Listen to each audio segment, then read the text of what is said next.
सब अन्याय अत्याचार को नजर आसुची देखिए आपंकर बाकी जीवन निश्चय भल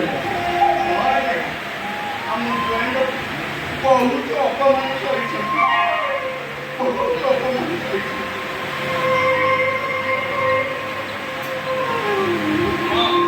मुझे सब फाइल पढ़ी जानी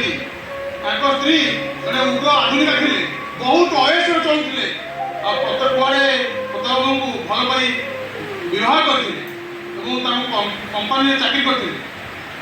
किंतु दुर्भाग्य कथा स्वामी मर्यादा न दे कर्मचारी भाव व्यवहार करते ठीक ना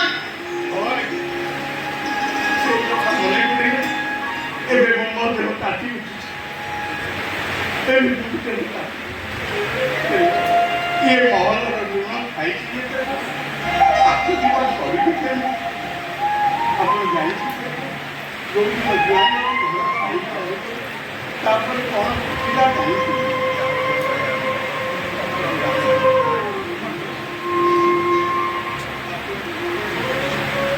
घर छाड़ी चली आप चिंता बाबू चली गई माँ भी पछे पछे चली गले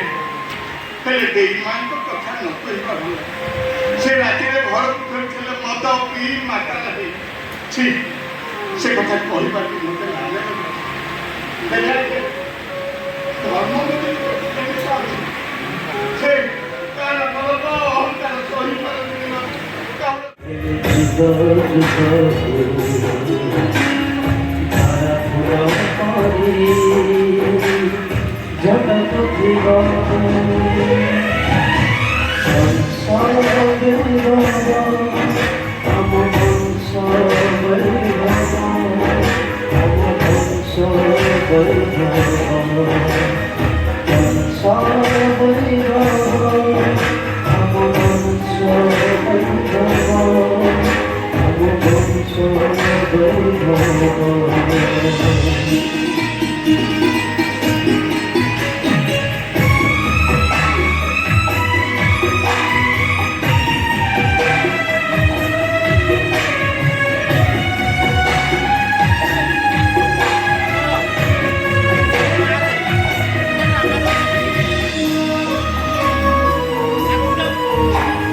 कुंडली मारी बसी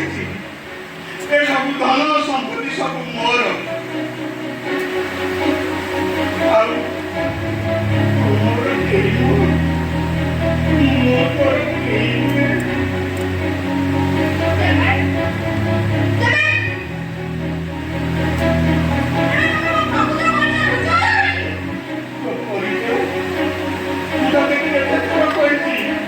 आज शेष थोड़ा कहूँ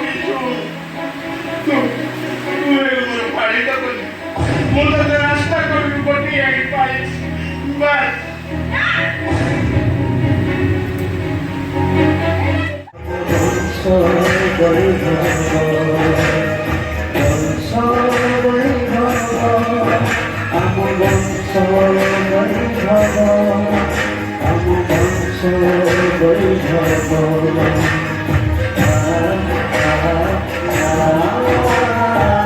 स्नातकोत्तर उपाधि हासिल कर निजर बौद्धिक पारदर्शितार दृढ़ स्थापन कर प्रशासनिक सेवा ओएस जड़े कृति अधिकारी भाव 2005 ମସିହାରୁ ଆରମ୍ଭ ହୋଇଥିବା ଆପଣଙ୍କ ପ୍ରଶାସନିକ ଯାତ୍ରା ବଲାଙ୍ଗୀର, ଯାଜପୁର, ମୟୂରଭଞ୍ଜ, ଗଞ୍ଜାମ, ବାଲେଶ୍ୱର ଓ କଟକ ସମେତ ରାଜ୍ୟର ବିଭିନ୍ନ ଜିଲ୍ଲାରେ ସଫଳତାର ସହିତ ପରିଚାଳିତ ହୋଇଛି। ତହସିଲଦାର, ଅତିରିକ୍ତ ତହସିଲଦାର,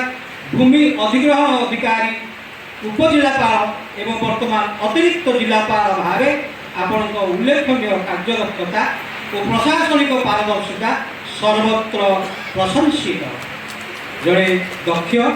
ଦୂରଦର୍ଶୀ ଓ ମାନବବାଦୀ ପ୍ରଶାସକ ଭାବେ ଆପଣ ସର୍ବଦା ଜନସାଧାରଣଙ୍କ ସମସ୍ୟାର ସମାଧାନ, ସୁଶାସନର ପ୍ରତିଷ୍ଠା ଏବଂ ଉନ୍ନୟନମୂଳକ କାର୍ଯ୍ୟର ସଫଳ ରୂପାୟନ ପାଇଁ ନିରନ୍ତର ପ୍ରୟାସରତ। ଆପଣଙ୍କ ସରଳତା, କର୍ମନିଷ୍ଠା, ନେତୃତ୍ୱ କ୍ଷମତା ଓ ସକାରାତ୍ମକ ଦୃଷ୍ଟିଭଙ୍ଗୀ ଆପଣଙ୍କୁ ସହକର୍ମୀ ଏବଂ ସାଧାରଣ ଜନତାଙ୍କ ନିକଟରେ ସମାନ ଭାବରେ ଆଦରଣୀୟ କରିଛି। ସରକାରୀ କର୍ମଚାରୀ ସାଂସ୍କୃତିକ ପରିଷଦ ଖୋର୍ଦ୍ଧା ବିଭିନ୍ନ ସାଂସ୍କୃତିକ, ସାମାଜିକ ଓ ସୃଜନଶୀଳ କାର୍ଯ୍ୟକ୍ରମର ସଫଳ ଆୟୋଜନରେ ଆପଣଙ୍କ ମୂଲ୍ୟବାନ ପ୍ରୋତ୍ସାହନ, ସହଯୋଗ ଓ ମାର୍ଗଦର୍ଶନ ସଂଗଠନକୁ ନୂତନ ଶକ୍ତି ଓ ପ୍ରେରଣା ଯୋଗାଇଛି। ଜଣେ ଦୂରଦୃଷ୍ଟି ସମ୍ପନ୍ନ ପ୍ରଶାସକ ଭାବେ ଆପଣ ସବୁବେଳେ ସକାରାତ୍ମକ ଚିନ୍ତା, ସାହିତ୍ୟ, ସଂସ୍କୃତି ଓ ସମାଜସେବା କ୍ଷେତ୍ରରେ ଅବିରତ ସାଧନା କରି ଆସୁଛନ୍ତି। ଜଣେ ସୁଦକ୍ଷ ସଂଗଠକ, ଜନ ସମାଜ ହିତୈଷୀ, ସାହିତ୍ୟପ୍ରେମୀ ଓ ମାନବବାଦୀ ବ୍ୟକ୍ତିତ୍ୱ ଭାବେ ଆପଣଙ୍କ ଅବଦାନ ସମାଜରେ ସ୍ୱତନ୍ତ୍ର ପରିଚୟ ସୃଷ୍ଟି କରିଛି। ଆପଣଙ୍କ ସାହିତ୍ୟ ସାଧନ ଓ ସୃଜନଶୀଳ ଚିନ୍ତାଧାରା ଅନେକ ପାଠକଙ୍କୁ ପ୍ରେରଣା ଦେଇଥିବା ବେଳେ ଆପଣଙ୍କ ମାନବିକ କାର୍ଯ୍ୟଧାରା ଅସଂଖ୍ୟ ଲୋକଙ୍କ ଜୀବନରେ ଆଶା ଓ ଆସ୍ଥାର ସଞ୍ଚାର କରିଛି।